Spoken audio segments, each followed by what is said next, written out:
Madame la Présidente, Monsieur le Commissaire et chers collègues, je tiens à remercier tout d'abord l'ensemble de mes collègues de la Commission de l'agriculture et plus particulièrement les shadow rapporteurs pour leur soutien dans ce travail. Ce rapport s'inscrit dans notre grand débat sur la réforme de la PAC, comme le rapport de M. Lyon. Nous avons réussi à nous accorder sur un grand nombre de compromis qui ont été adoptés à une large majorité dans notre groupe, par 32 voix contre 4. Je crois que notre message à la Commission est fort. Nous voulons tous plus de transparence dans la chaîne alimentaire et une législation sur la concurrence qui soit loyale entre les agriculteurs et tous les acteurs de la chaîne alimentaire. Et nous voulons également des actions concrètes en Europe et ailleurs contre la spéculation, contre les abus de pouvoir du marché qui assurent des revenus aux paysans. Je suis étonné qu'à l'initiative de quelques groupes politiques de ce Parlement, on nous demande de voter demain une longue liste de votes séparés qui vont à l'encontre du message fort et consensuel que nous avons adopté à une grande majorité en commission. Est-il possible que l'été vous ait fait changer d'avis? J'ai plutôt l'impression que le lobby intensif de ces derniers jours, de la part de la grande distribution et de certains de l'industrie agroalimentaire, est la source de votes séparés pléthoriques. En tout cas, je ne peux pas m'imaginer, mesdames et messieurs, chers collègues, que vous allez céder à ces pressions pour affaiblir notre message commun. Notre Commission a pris la mesure de la crise qui frappe les paysans européens. Elle entend proposer des mesures concrètes et fortes. En moins de 10 ans, l'Union a perdu 3,5 millions d'emplois agricoles. L'hécatombe est dramatique. La Bulgarie, par exemple, a perdu un paysan sur 2. En 2009, les revenus se sont effondrés. En France et en Allemagne, les agriculteurs ont perdu en moyenne 20% de leurs revenus, en Hongrie plus de 35%. L'agriculture et le monde rural sont menacés de disparaître. En décembre 2009, poussée par l'exaspération des paysans et par les manifestations des éleveurs laitiers, la Commission européenne publie une communication intitulée « Une chaîne d'approvisionnement alimentaire plus performante en Europe ». Elle montre qu'entre 1995 et 2005, la part de la plus-value de la chaîne alimentaire revenant aux producteurs agricoles est passée de 31% à 24%. Les prix payés aux agriculteurs baissent dans pratiquement tous les secteurs sans que les consommateurs européens n'en profitent. La Commission déclare que ces problèmes sont liés à l'augmentation de la concentration au niveau des grossistes et des transformateurs et des distributeurs qui imposent leur volonté à des producteurs peu organisés. La Commission s'inquiète de l'absence de transparence de la formation des prix et des marges. Elle reconnaît la difficulté d'obtenir des données précises et fiables. Elle admet ne pas disposer des informations nécessaires pour adapter rapidement et efficacement ces politiques.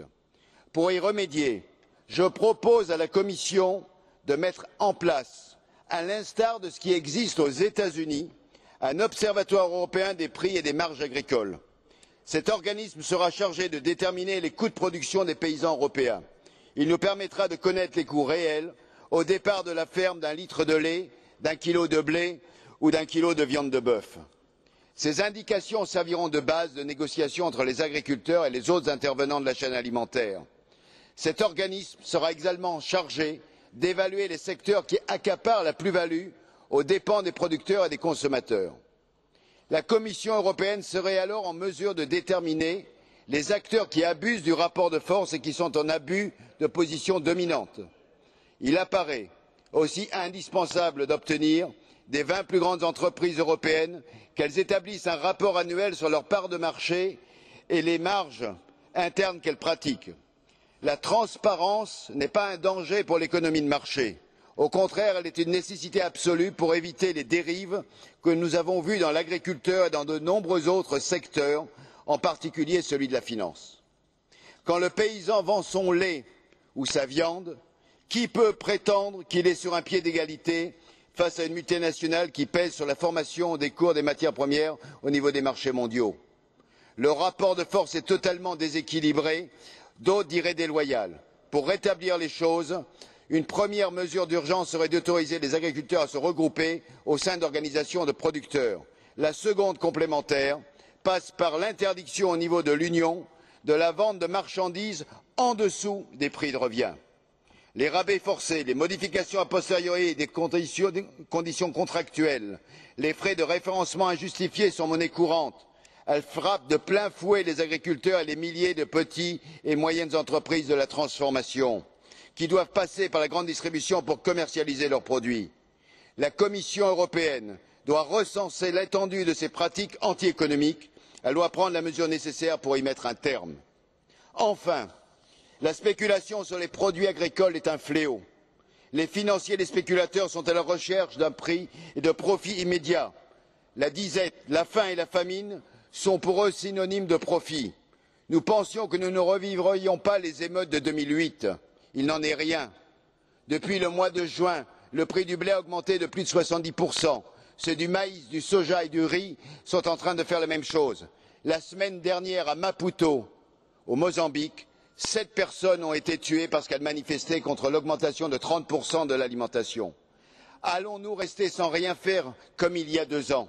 Allons-nous supporter encore plus longtemps que des banques d'investissement mettent les éleveurs européens en faillite et broient les hommes de notre planète? J'appelle l'Union européenne à prendre l'initiative de la création d'une agence mondiale de la régulation des marchés. Monsieur le Président, Monsieur le Commissaire, chers collègues, je vous invite à donner un signal fort pour que la nouvelle PAC soit plus juste pour les paysans et les consommateurs européens, que s'installe une concurrence loyale entre les acteurs qui permettent de créer un cadre de régulation des marchés et écarte les spéculateurs. C'est la responsabilité du Parlement européen, à la veille de l'exercice de sa codécision en matière agricole, de ne céder à aucune pression qui se sont manifestées d'où qu'elles viennent. Notre message doit rester clair et cohérent.